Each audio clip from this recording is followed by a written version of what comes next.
22 साल बाद फिर से देश की संसद की सुरक्षा में चूक हो गई है, लेकिन गनीमत ये रही कि सभी चारों आरोपी पकड़े गए और कोई नुकसान नहीं हुआ। लेकिन इन सब के बीच किसान आंदोलन की भी चर्चा होने लगी है। जब इस देश के अधिकतर लोग बोलते थे कि किसान आंदोलन में सिर्फ किसान नहीं है, कुछ ऐसे भी लोग हैं जो अलग पृष्ठभूमि के हैं, जिनका काम देश में सिर्फ हिंसा और अलगाव फैलाना है, लेकिन किसानों की आड़ में वो सब छुप गया।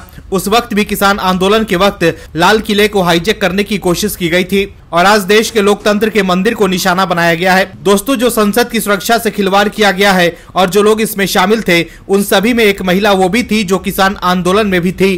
तो क्या किसान आंदोलन भी कुछ अलगाववादी सोच के लोगों की उपज थी? आखिर कैसे जुड़ रहा है किसान आंदोलन के नाम संसद में हुए सुरक्षा चूक के साथ, बताते हैं आपको इस रिपोर्ट में। दरअसल संसद भवन पर आतंकी हमले की बरसी के दिन लोकसभा के अंदर कूदने वाले और बाहर नारेबाजी कर बवाल काटने वाले चारों लोगों की पहचान हो गई है। लोकसभा की कार्रवाई के दौरान दर्शक दीर्घा से कूदने और धुआं फैलाने वाले 2 लोगों की पहचान सागर शर्मा और डी मनोरंजन के तौर पर हुई है।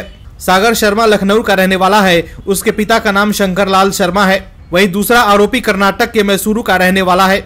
दोनों को सांसदों ने पकड़ लिया था और फिर सुरक्षा कर्मियों के हवाले कर दिया था। संसद के इतिहास में पहली बार ऐसा हुआ है जब कार्यवाही के बीच कोई बाहरी शख्स घुस आया हो और इस तरह से बवाल काट दिया। वहीं संसद परिसर के बाहर तानाशाही बंद करो के नारे लगाने वाली नीलम और अमोल शिंदे की भी पहचान हो गई है। नीलम हिसार की रहने वाली है, जबकि अमोल शिंदे महाराष्ट्र के लातूर जिले का है। इसके बारे में अब तक पुलिस ने जो बताया है, उसके मुताबिक मनोरंजन ने कंप्यूटर साइंस की डिग्री मैसूरू के ही एक कॉलेज से ली है। इसके अलावा नीलम सिविल सर्विसेज की तैयारी कर चुकी है। वहीं नीलम के भाई का कहना है कि वो 2020 में हुए 1 साल लंबे किसान आंदोलन में भी बेहद सक्रिय थी। नीलम के भाई का यह भी कहना है कि वो किसी राजनीतिक दल से जुड़ी हुई नहीं है। नीलम सरकार के खिलाफ प्रदर्शनों में हिस्सा लेती रहती थी। उनके पिता जिंद में हलवाई का काम करते हैं। नीलम की मां ने कहा कि आज बात हुई थी, लेकिन हमें उसने नहीं बताया कि वो दिल्ली में है। उसे सरकार के खिलाफ आक्रोश था कि जो कहा वो किया नहीं। किसान आंदोलन खिलाड़ी का समर्थन सभी में शामिल थी। इन चारों लोगों को दिल्ली पुलिस ने गिरफ्तार कर लिया है। दिल्ली पुलिस की एंटी टेरर सेल इन लोगों के खिलाफ जांच कर रही है।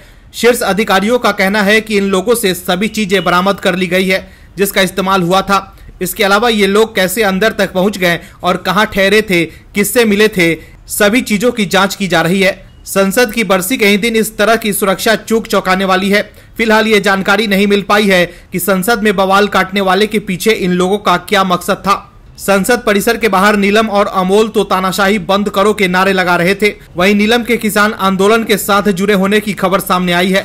Bureau report, OMH news.